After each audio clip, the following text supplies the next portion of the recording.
At every holiday, she put on a show. "Your nature's mistake," she'd say in front of everyone. Then her husband left, and she came to me crying. Tell him what kind of person I am. It was hard. Growing up in our household felt like living in a battlefield where I was the only casualty that nobody acknowledged. My sister had perfected the art of public humiliation with a smile so bright it could blind you to the cruelty behind her words. Every family gathering became her personal stage where she performed her favorite act, tearing me down while everyone else either laughed uncomfortably or pretended not to notice. The first time I remember it happening, I was maybe 8 years old at our cousin's birthday party. All the adults were gathered around the kitchen table, coffee cups steaming and conversation flowing, when she casually mentioned how I had wet the bed the week before. She said it with such a sweet smile, like she was sharing adorable childhood stories, but I could see the calculation in her eyes. She watched as the adults' faces shifted from amusement to awkward silence, watched as I turned red and stared at my shoes, and I swear I saw satisfaction flicker across her features. That became her pattern. She would wait for moments when we had an audience, when the sting of her words would be amplified by witnesses. Family dinners, holiday celebrations, school events where both our parents attended, these were her hunting grounds. She never screamed or threw tantrums like other siblings might. Instead, she wielded shame like a surgical instrument, precise and devastating. The worst part wasn't even the words themselves, though they cut deep enough. It was the way she packaged them in concern or humor, making it nearly impossible for anyone to call her out without looking like they were overreacting. When she told our grandparents that I was too weird to have any real friends, she framed it as worry for my social development. When she announced to our church youth group that I still slept with a stuffed animal at 13, she presented it as an amusing sibling story that everyone should find endearing. Our parents never intervened in any meaningful way. Looking back, I think they were as trapped by her performance as I was. She was their golden child, straight-A student, star athlete, popular with teachers and peers alike. When she made these comments about me, they would give half-hearted responses about being nice to your brother, but their tone suggested they found her observations more accurate than cruel. I was the awkward kid who struggled in school, who preferred books to sports, who couldn't seem to figure out how to fit in anywhere. Her assessment of me as the family disappointment wasn't wrong, just devastating to hear voiced so confidently and frequently. High school brought new ammunition for her arsenal. When I struggled with acne, she would make concerned comments about my appearance at family dinners, suggesting maybe I should try harder with hygiene or see a dermatologist. When I got rejected by the girl I'd worked up courage to ask to prom, she shared this information with extended family as an example of how I needed to be more realistic about my social standing. When I chose to skip a family vacation to work a summer job instead, she painted it as further proof of my antisocial tendencies and inability to prioritize family relationships. The cruelty was so consistent and so smoothly delivered that I began to internalize her assessments of me. Maybe I really was pathetic. Maybe I really was an embarrassment to the family. Maybe her public dissections of my failures were actually helpful feedback I should be grateful for. I started avoiding family events when possible, making excuses about homework or feeling sick, anything to escape the inevitable moment when she would find some new way to expose my inadequacies to an audience. College provided blessed distance from these dynamics, but every time I came home for breaks or holidays, she would pick up right where she left off. By then she had graduated and started building what looked like a perfect life, great job, beautiful apartment, and eventually a relationship with someone who seemed to adore her. Her success only made her comments about my shortcomings feel more authoritative. She wasn't just my cruel sister anymore. She was proof that her way of being in the world worked while mine clearly didn't. When she got engaged, the wedding planning became another opportunity for her to highlight my deficiencies. She made comments about hoping I would clean up nicely for the photos, about whether I could be trusted to give a speech without embarrassing everyone, about how she wasn't sure I understood the importance of the occasion enough to take my role as her brother seriously. Even her engagement announcement to the extended family included a backhanded reference to how surprised everyone would be that someone in our family was actually getting married, with a meaningful look in my direction. Her husband seemed like a genuinely good guy, which made the whole situation even more confusing. He was kind to me at family gatherings, asked about my life with what seemed like genuine interest, and never participated in or encouraged her public roasting sessions. Sometimes I would catch him looking uncomfortable when she launched into one of her performances, but he never said anything to stop her. I figured he probably heard an earful about my various failings in private and was just being polite when we were together. The wedding itself was beautiful and torturous in equal measure. She looked radiant, and her new husband looked at her like she hung the moon. During the reception, she made a point of thanking everyone who had helped make the day special, and when she got to me, she thanked me for managing not to ruin anything important, which got a laugh from the crowd who thought it was just typical sibling teasing. I smiled and raised my glass like I was supposed to, but inside I felt that familiar burn of humiliation mixed with the deeper ache of wondering why my own sister seemed to actively dislike me. After the wedding, they moved across the country for his job, and I thought maybe the physical distance would finally give me some peace from her constant commentary on my life. For a few years, family gatherings were actually enjoyable without her there to narrate my failures for everyone's entertainment. I started dating someone seriously, got promoted at work, even bought my own place. Without her voice constantly in my ear telling me everything I was doing wrong, I began to build some confidence in myself. But then the phone call started. Not from her directly at first, but from our mom, who would mention in passing that my sister seemed stressed about her marriage. Her husband was working long hours, they were having trouble conceiving the children they wanted, and the pressure of building a life in a new city was taking its toll on both of them. I felt bad for her in an abstract way, but I'd be lying if I said I didn't also feel a small sense of satisfaction that her perfect life wasn't quite as perfect as she'd always made it seem. The first direct contact came on a random Tuesday evening when my phone rang with her number. I almost didn't answer, but curiosity got the better of me. Her voice sounded different, smaller somehow, less confident than the commanding tone I'd grown up hearing dissect my failures. She asked how I was doing, made small talk about work and the weather, and then gradually worked her way around to talking about her marriage. Nothing dramatic, just mentioning that things had been challenging lately, that her husband seemed distant, that she felt like they were growing apart. I didn't know what to say. This was the first real conversation we'd had in years that didn't involve her critiquing some aspect of my existence. I made appropriate sympathetic noises and offered generic advice about communication and maybe couples counseling, but mostly I just listened and wondered why she was telling me all this. We'd never had the kind of relationship where we confided in each other about personal struggles. The calls became more frequent over the following months, and each one revealed more about what was happening in her marriage. Her husband had become withdrawn and critical, pointing out her flaws and mistakes in ways that sounded uncomfortably familiar to me. He'd stopped showing her affection, started working even longer hours, and had begun making comments about how different she was from the person he'd married. She sounded genuinely confused and hurt by this change in him, as if she couldn't understand where his behavior was coming from. During one particularly long conversation, she mentioned that he'd been asking questions about our family, about what she was like growing up, about the dynamics between us siblings. She said he seemed to have gotten some strange ideas about her personality and was treating her like she was some kind of awful person. That's when the first hint of understanding began to creep into my mind, though I didn't want to believe it at first. The revelation came during what turned out to be our last phone conversation before everything exploded. She was crying, which I'd never heard her do before, talking about how her husband had become cold and mean, how he seemed to actively dislike her now. She said he'd started making cruel comments about her appearance, her intelligence, her worth as a person, and she couldn't understand what had changed. Through her tears, she asked me if I thought she deserved to be treated that way, if there was something wrong with her that would make someone who once loved her start treating her so badly. The irony was so thick I could have cut it with a knife. Here was the person who had spent our entire childhood and adolescence systematically destroying my self-esteem, asking me to validate her worth as a human being. Part of me wanted to laugh at the cosmic justice of it all. Part of me wanted to tell her exactly how it felt to be on the receiving end of that kind of treatment. But mostly I just felt sad. For her, for the marriage that was falling apart, and for the family dynamics that had created this whole mess in the first place. I told her she didn't deserve to be treated cruelly, which was true regardless of our history. I suggested she try to have an honest conversation with her husband about what was happening between them. And then I asked her directly if she thought there might be something he learned about her past behavior that was influencing how he saw her now. The silence on the other end of the line was telling. Update 1. The phone call that changed everything came 3 weeks later. This time she wasn't crying, she was panicked. Her husband had moved out that morning, taking only a suitcase and leaving behind a letter that she read to me through shaking breaths. In it, he explained that he'd finally understood who she really was after having several conversations with family members at recent gatherings.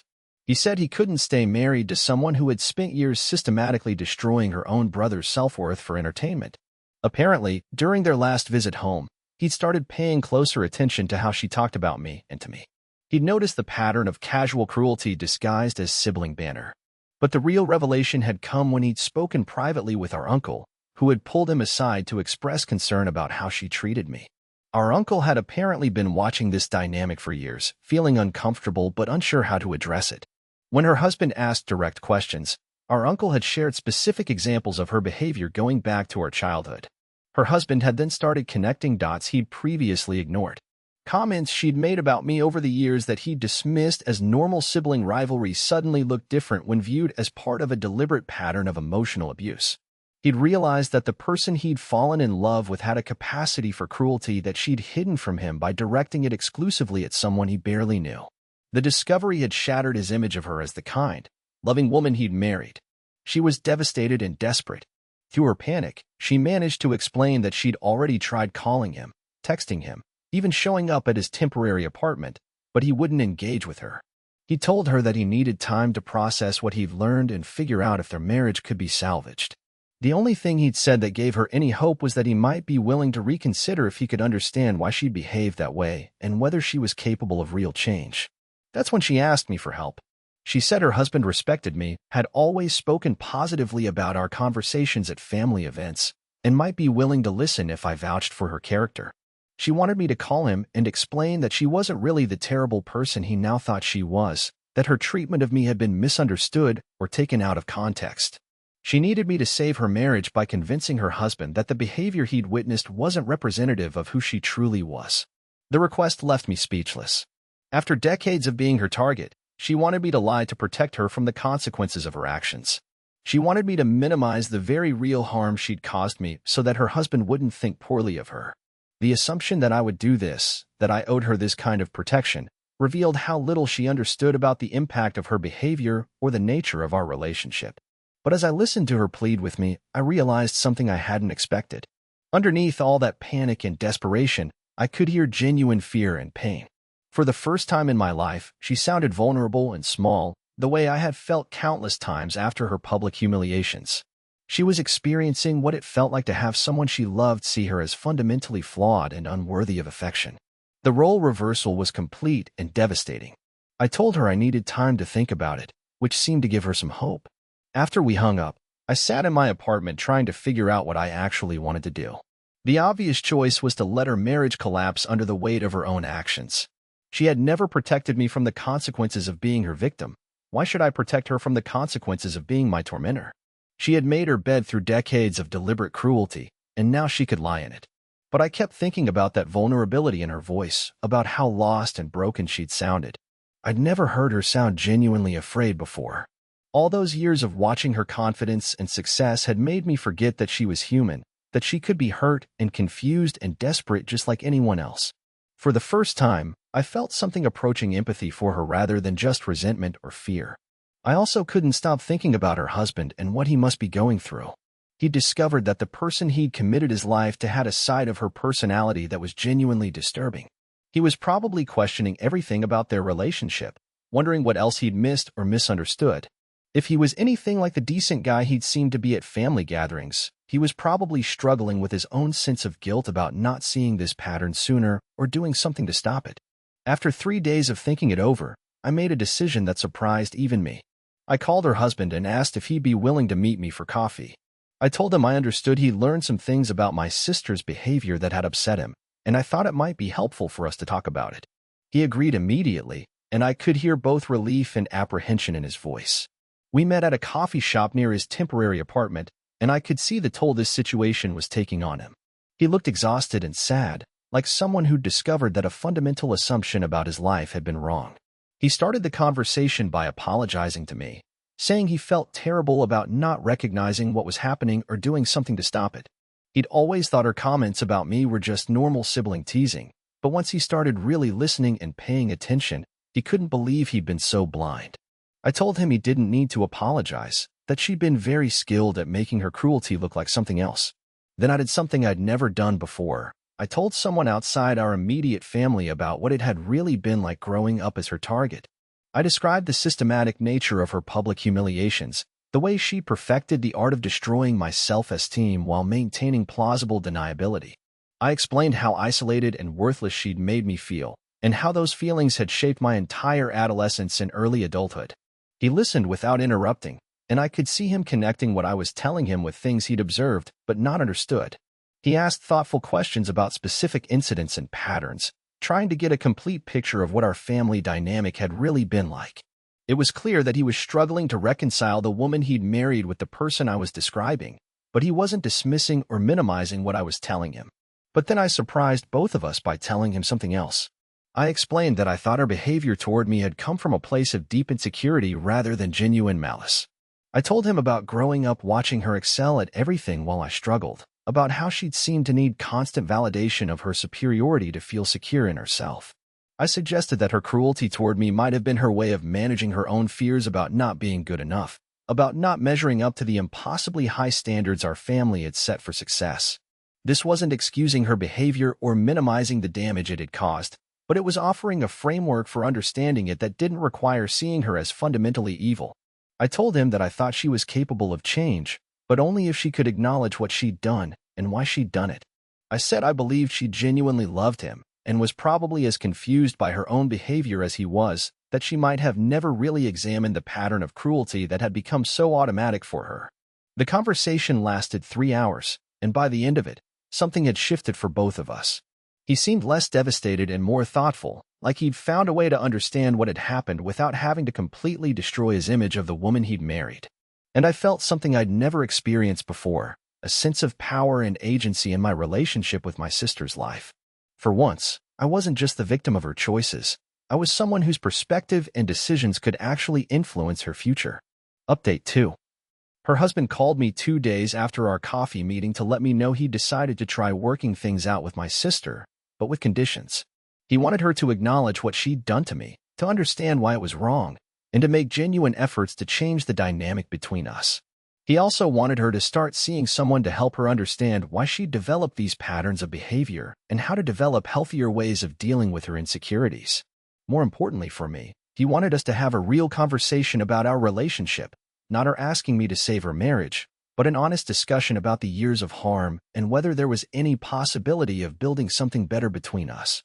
He said he'd told her that their marriage couldn't survive if she was someone who was capable of systematically destroying another person for her own emotional needs, but that he was willing to work with her if she could demonstrate genuine remorse and commitment to change. When she called me to ask if I'd be willing to have this conversation, she sounded different again. The panic was gone, replaced by something that seemed like resignation mixed with genuine sadness. She said her husband had explained what I'd told him, and that she was beginning to understand how her behavior had affected me. She asked if I would be willing to meet with her in person, not to save her marriage, but to see if there was any way to repair the damage between us. I agreed, though I wasn't sure what I hoped to accomplish. Part of me wanted to hear her acknowledge what she'd done and apologize for it. Part of me wanted to make sure she understood the full scope of the harm she'd caused. But a bigger part of me was just curious to see who she would be without the armor of superiority and cruelty she'd always worn around me. We met at a park near our childhood home, sitting on a bench where we'd probably played as young children before the dynamic between us had become so toxic. She looked smaller than I remembered, less polished and confident. When she started talking, her voice was quiet and uncertain, completely unlike the commanding tone she'd always used when addressing my failures. She began by admitting that she'd never really thought about how her words affected me. She said she'd always seen our interactions as harmless sibling rivalry, that she'd told herself I knew she didn't really mean the cruel things she said.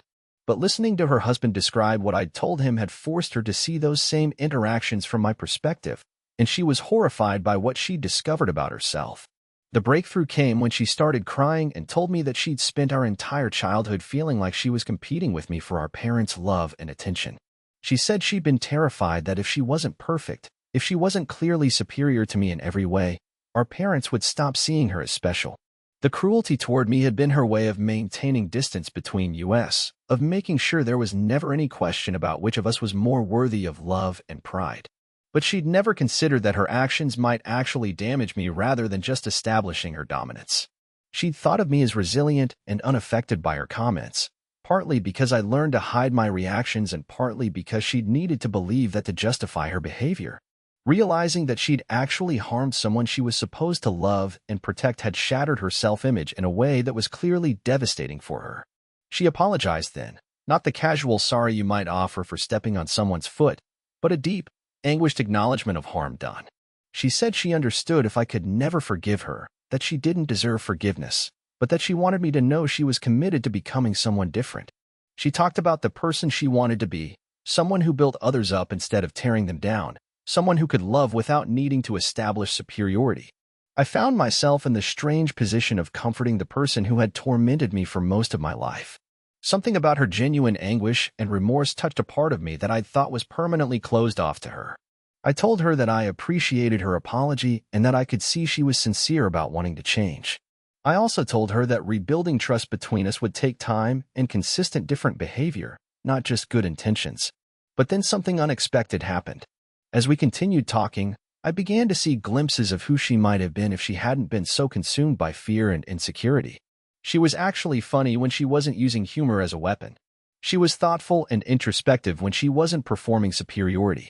She asked genuinely curious questions about my life and experiences, seeming to want to know me as a person rather than as a target for her anxiety. For the first time in my life, I started to imagine what it might be like to have an actual relationship with my sister. Not the toxic dynamic we'd always had, but something that looked like genuine sibling connection. It felt fragile and uncertain, but also surprisingly appealing. I realized that I'd spent so many years protecting myself from her that I'd never considered what I might be missing by not having her in my life in any positive way. By the time we said goodbye that day, something fundamental had shifted between us. She wasn't the invulnerable golden child anymore, and I wasn't the designated family failure. We were just two adults who'd been shaped by the same dysfunctional family system, trying to figure out how to build something better from the ruins of our shared past. Her marriage did survive, though it took months of hard work and honest conversation. She started seeing someone to help her understand her patterns of behavior and develop healthier ways of managing her insecurities. More importantly for me, she began making consistent efforts to change how she interacted with me and talked about me to others. The change wasn't immediate or perfect. There were still moments when I could see her old instincts kicking in, when she'd start to make a cutting comment before catching herself and shifting to something more supportive. But the effort was genuine and consistent, and over time it became more natural for her. Final update. It's been 2 years since that conversation in the park, and our relationship has transformed in ways I never thought possible. She kept her commitment to change, not just in dramatic gestures, but in small, daily choices to interact with me differently. Family gatherings that I used to dread became opportunities for genuine connection. Instead of dreading her presence, I started looking forward to our conversations. The most powerful moment came at our cousin's wedding last spring. I was standing at the bar getting drinks when I overheard her talking to a group of relatives about me. For a split second, my stomach clenched with the old familiar dread, waiting for her to launch into one of her familiar critiques of my life choices. Instead, I heard her bragging about a work project I'd completed, telling them how proud she was of what I'd accomplished. When she saw me approaching with the drinks, she didn't look embarrassed or caught. She smiled and continued the conversation, asking me to tell them more about the project myself. It was such a complete reversal of our old dynamic that I almost couldn't process it. Here was my sister, the person who had spent years highlighting my failures for public entertainment, now highlighting my successes with genuine pride and affection. But the real test came when her marriage hit another rough patch. Instead of calling me in panic to save her relationship, she called to ask for advice as someone who knew her well and cared about her happiness. We had honest conversations about what she was struggling with and what she might need to work on. I was able to offer perspective and support without feeling like I was being manipulated or used. Even more significantly, she was able to have difficult conversations with her husband without falling back into patterns of defensiveness or cruelty. She learned to sit with discomfort and criticism without needing to deflect it onto someone else. Her marriage became stronger because she became someone capable of genuine vulnerability and growth. Our parents noticed the change too, though they never directly acknowledged the problems that had existed before. Family dynamics that had been toxic for decades began to shift as she stopped needing to establish dominance through cruelty. Holiday gatherings became genuinely enjoyable for the first time in my adult life. The most unexpected gift of this whole experience has been discovering who my sister actually is underneath all that fear and insecurity. She's creative and generous and genuinely funny. She's also deeply empathetic once she stopped being consumed by her own emotional needs. We've developed inside jokes and shared interests that have nothing to do with our painful history. She's become someone I actively choose to spend time with, not just someone I have to tolerate at family events. We text regularly, meet for dinner when we're in the same city, and have even started planning a sibling trip together. It feels surreal sometimes, but in the best possible way. The healing wasn't just about her changing, though. I had to learn how to receive her differently, how to trust that her new behavior was genuine rather than another manipulation. I had to risk being vulnerable with someone who had previously used my vulnerabilities against me. It required a kind of courage I didn't know I had. But perhaps the most important thing I learned is that people really can change if they're willing to do the hard work of examining themselves honestly. My sister wasn't born cruel. She developed those patterns as a way of managing her own pain and fear. Once she understood that and committed to finding healthier ways of dealing with her insecurities, she became capable of genuine love and connection. This experience has changed how I approach other difficult relationships in my life. I'm more willing to look for the fear and pain underneath someone's difficult behavior, more open to the possibility that change is possible even in seemingly hopeless situations. I've learned that forgiveness isn't about excusing harmful behavior, but about creating space for people to become better versions of themselves. Our relationship isn't perfect. We're still learning how to navigate decades of harmful patterns and building new ways of relating to each other.